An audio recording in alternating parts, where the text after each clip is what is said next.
Grabe yung mga comment at reaksyon. Parang positive, pabor.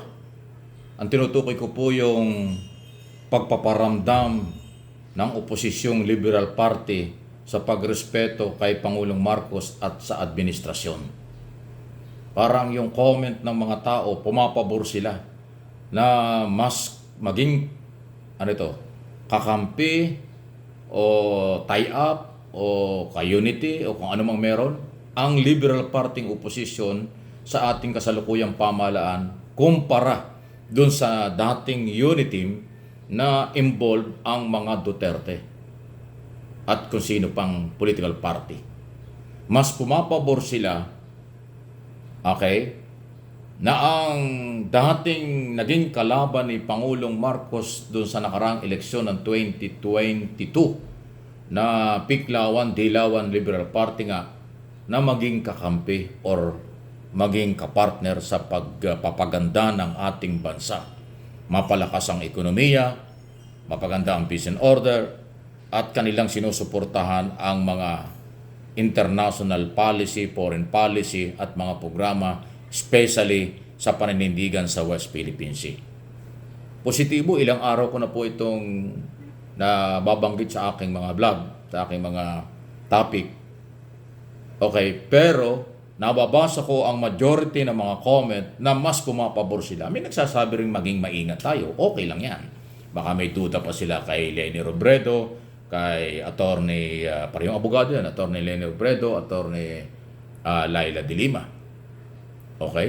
Pero pag inyong inaral ang mga sinasabi, katulad ni Laila de Lima bilang spokesperson ng Liberal Party,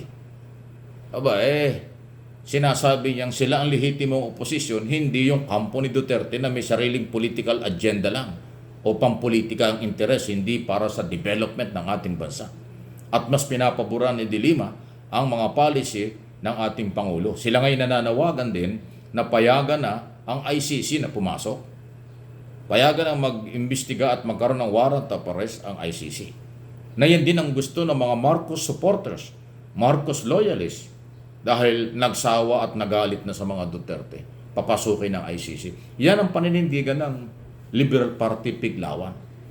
Kaya nagtutugma na po sa aking analysis at opinion yung mga pronouncement ng oposisyon sa sinasabi ngayon ng mga Marcos supporters at loyalists, hindi man lahat tungkol dito sa against Duterte Group. Kayo, pabor ba kayo na pagdating ng eleksyon sa 2025 or sa 2028 na magkaroon ng pagsasama yung Liberal Party candidate at yung Marcos administration candidate laban sa mga Duterte, laban kay Vice President Sara Duterte, laban sa mga anti-Marcos group? Kasi yung Liberal Party Piklawan, hindi sila anti-Marcos. Sila po ay constructive criticism. Pag may mga issue, meron silang idea, pero wala nga silang personal na batikos kay Pangulong Marcos. At tumutulong pa nga sa mga programa. So, siguro masarap this time kung sa mga nakaraang panahon o dekada na laging ang oposisyon ay matinding problema at kalaban ng gobyerno. Ngayon, baka sakali na itong lehitimong oposisyon under o base sa record ng COMELEC na Liberal Party ay makikipag-tie up sa administrasyon ni Pangulong Marcos. Actually, ang policy naman ni Pangulong Marcos, kahit anong kulay ang panggalingan, basta makakatulong sa kanyang gobyerno, kukunin niya. Ako nga sa aking idea lang, si Leni Robredo at saka itong si attorney de Lima, kung bibigyan ito ng posisyon, hindi ako tututol. Ayaw kong pangunahan si Pangulong Marcos. Hindi naman cabinet secretary o kung ano mang posisyon na pwedeng makatulong kay Pangulong Marcos, hindi masama. Lalo na itong si de Lima, ito ho ay hinaras lang, kinasuhan, ngayon pinalaya na nga ng korte. Political biktima ng madaming politika. Although, may kaso pa rin, hindi pa ho tapos sa korte. Diba? Akong personally, ewan ko sa inyo kung anong tingin ninyo. Si Attorney Robredo, Attorney de Lima, kung bibigyan ito ng posisyon sa pamahalaan, palagay ko makakatulong. Diba?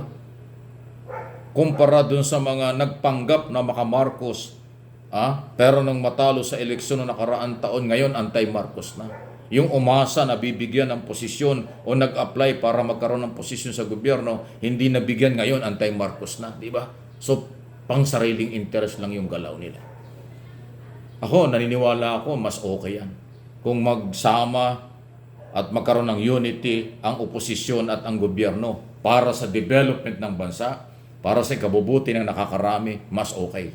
Kasi yung grupo ng mga Alvarez, Duterte, Kibuloy, Camp, at yung kailang mga vlogger, mapanirang uri nga ang tawag ko dyan, hindi na ho yan titigil ng paninira. Hindi na rin pwedeng pagkatiwalaan niya mga yan na sila mga pro-Marcos sa kabila ng mga personal na atake nila, sa kabila ng panggugulong kanilang ginagawa. Diba? At personal na paninira sa ating Pangulo at sa First Family. Hindi na ho pagkakatiwalaan talaga yan. Tama yung complicated relationship. Tama yung bad shot na talaga. Diba? So, inuulit ko, kayong mga taga-Liberal Party, Pinklawan, Dilawan, mga followers at politiko, hindi ko kayo nakikitaan ngayon ng mga batiko sa gobyerno. Maganda yan dahil kayo po ay may malasakit at hindi kayo sumasama. Tama rin na hindi kayo sumama doon sa mga Duterte camp. Maging independent kayo pero pumapabor sa mga programa ng gobyerno. Kasi itong issue sa ekonomiya, security, food security at West Philippine Sea, ito ay laban ng bayan ng lahat dapat na Pilipino. Sana walang politika rito, pero pinopolitika ho ng kabila kasi nga ang dating ng kabila pro-China. Yan ang problema. Yan, okay? So again, inuulit ko sa ating mga nakikinig, susubaybay, tulungan po ninyo ako, suportahan nyo ako dito sa aking mga channel, MA Pinoy TV, Mike Abe Opinions, at magpapatuloy ang ating paninindigan para sa tama, para sa bayan, para sa nakakarami, hindi sa iilan na mayroong interes lang. Yan po yung ating prinsipyo. Kung ano man ang kailang paninira, kahit ako biktima ng paninira nila, pinipersonal nila ako, pinagtutulungan ako ng kailang mga vlogger, pinagtutulungan ako ng kailang mga followers, yung mga basher ko at kung ano dyan, mga troll, galing po sa kanila yan. Hindi po ako magpapatalo sa kanila. Hindi babagsak ang aking moral dyan. Kaya nga, lagi kong inuulit, meron na pong nanggagamit ng aking picture at ang aking account. Pinepeke yung aking account para ako'y siraan. Maging maingat po kayo dyan. Hindi po, at wala akong pahintulot dyan at wala akong kinalaman. Ito lang ang aking channel, Mike Abe Opinions, YouTube and Facebook page, at MA Pinoy TV.